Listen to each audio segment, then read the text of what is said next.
तो साथियों पिछले वीडियो लेक्चर में हम लोगों ने देखा था आपदा के बारे में। आपदा कितने तरह का होता है और उसके जान माल की क्षति कैसे होता है, उसके प्रभाव के बारे में हम लोगों ने बात किया था। और पिछले वीडियो लेक्चर में हमने भी बताया था आपको कि अगले वीडियो लेक्चर से हम लोग भूकंप के बारे में बात करेंगे, सुनामी के बारे में बात करेंगे, चक्रवात के बारे में बात करेंगे। तो उसी सीरीज़ को आगे कंटिन्यू करते हुए आज हम लोग भूकंप के बारे में बात करने वाले हैं। और यह जो टॉपिक है 4 टॉपिक में से आप में एक टॉपिक में से 4 नंबर का क्वेश्चन ज़रूर आएगा तो आएगा। भूकंप से, सुनामी से, चक्रवात से, ज्वालामुखी से, इन चारों में से एगो क्वेश्चन 4 नंबर के जरूर रहेगा। यह 100% गारंटी के साथ हम ये बात को बोल रहे हैं। चलिए आज हम लोग देख ले हैं भूकंप के बारे में। देखिए भूकंप सबसे पहले जानेंगे भूकंप क्या होता है।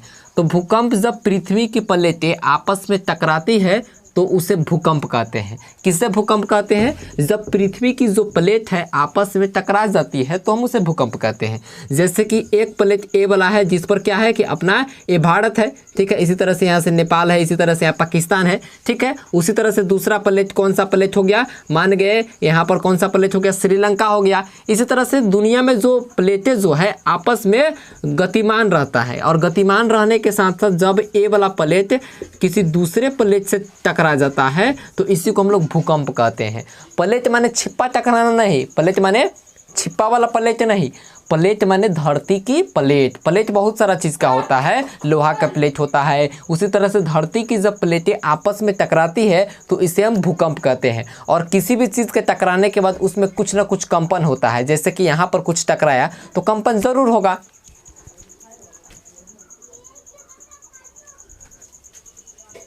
ठीक उसी तरह से धरती की प्लेटें जो है आपस में टकराती है और भूकंप आता है।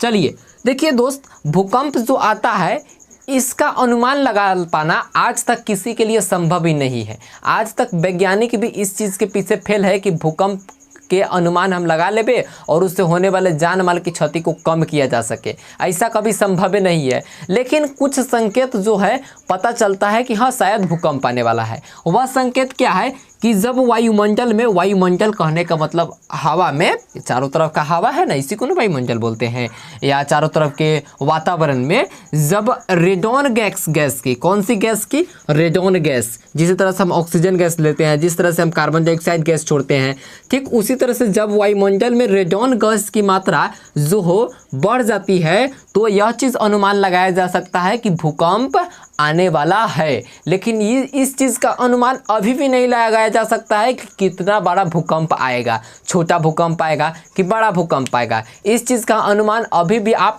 नहीं लगा सकते हैं कि कितना बड़ा भूकंप आएगा। न तो अगर पता चल जाता कि रेडॉन गैस बढ़ा और भूकंप आने वाला है तो लोग उस जगह को खाली करवा दिया और खाली करवाने के बाद इतना न कम भूकंप आया कि उसे कुछ होबे नहीं किया। तो खाली कराने में, आने जाने में तो क्या खर्च बढ़ा। इसीलिए भूकंप आने की संभावना को बारे में नहीं बताया जाता है कि भूकंप आया है या नहीं आएगा, कि कितना देर बाद आएगा। लेकिन यह अनुमान लगाया जाता है कि जब रेडॉन गैस बढ़ा वायुमंडल में तो भूकंप आवेगा।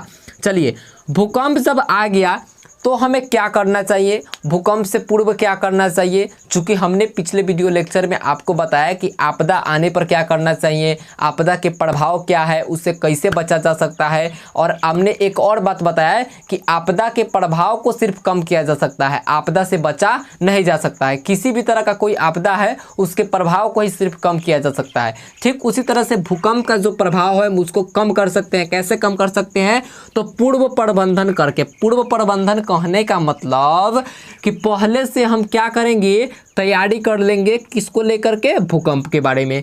जैसे कि हम लोग नागरिकों को जागरूक कर देंगे। जैसे कि नेपाल वाला क्षेत्र है, भूकंप प्रभावित क्षेत्र है, तो वैसे क्षेत्र के नागरिक को खेल कूद के माध्यम से या किसी तरह के अथी लगा करके प्रचार प्रसार कर करके उनको हम यह जानकारी देंगे कि भूकंप आने पर कैसे सावधानी बरतनी चाहिए, यानी कि नागरिक को जागरूक कर देंगे।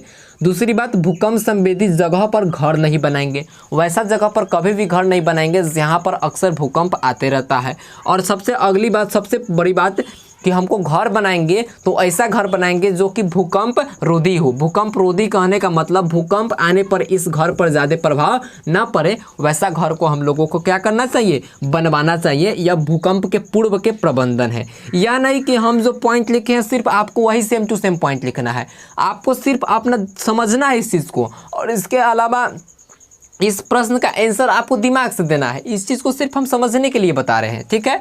उसी तरह से भूकंप के समय अगर हमको क्या सावधानी बरतनी चाहिए, भूकंप आ गया तो हमको क्या करनी चाहिए। तो भूकंप आया तो सबसे पहले तो हमको छिपने का जगह खोजना चाहिए। छिपने का जगह कैसा खोजना चाहिए, ये कोई मजबूत कुर्सी हो, टेबल हो, दीवार का कोना हो, उन सारी जगह पर हमको छिप जाना चाहिए। और सबसे मेन और महत्वपूर्ण बात है कि हमको भूकंप आने पर कभी भी घबराना नहीं चाहिए। सबसे पहली बात कि भूकंप आने पर क्या नहीं करनी चाहिए, तो सीढ़ी या लिफ्ट का प्रयोग नहीं करना चाहिए। ये नहीं कि आप 5वां मंजिल पर है तो 5वां मंजिल पर से दौड़ते दौड़ते नीचे जाएंगे, ऐसा नहीं करना है। आपको जहाँ पर है वहीं पर किसी कोना में, किसी मेज़ के नीचे, किसी कुर्सी टेबल के नीचे आप छुपने का प्रयास कीजिए, तब आप भूकंप से बच सकते हैं। और सबसे बड़ी बात, अगर घर के बाहर है तो आप खुला जगह खोजिए, जहाँ पर ना तो बिजली का खंभा हो, जहाँ पर ना तो क्या हो, पेड़ पौधा हो, वैसे जगह को खोजिए और वहाँ पर जाकर के आप सुरक्षित रहिए, तभी आप भूकंप के प्रभाव को कुछ कम कर सकते हैं।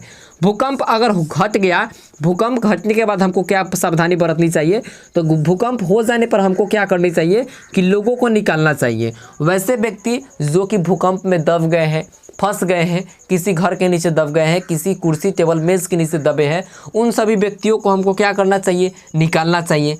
और जो व्यक्ति भूकंप से प्रभावित है उन्हें हमें कपड़ा, भोजन या पुनर्वास की सुविधा उपलब्ध करानी चाहिए। तो ये था भूकंप के लिए सावधानी। भूकंप क्या होता है, भूकंप के पूर्व सावधानी, भूकंप के समय में सावधानी और भूकंप के बाद में सावधानी। इन सारी चीज़ों को आप नोट डाउन कर लीजिएगा। इसका PDF हम आपको ग्रुप में शेयर कर देंगे और इसको सिर्फ लिख लीजिएगा और इसको आपको अपना भाषा में लिख करके आना है। और यकीन मानिए इससे 4 नंबर का क्वेश्चन ज़रूर रहेगा, लेकिन इसके लिए आपको 3 गो और 5-5 मिनट का वीडियो देखना पड़ेगा तब।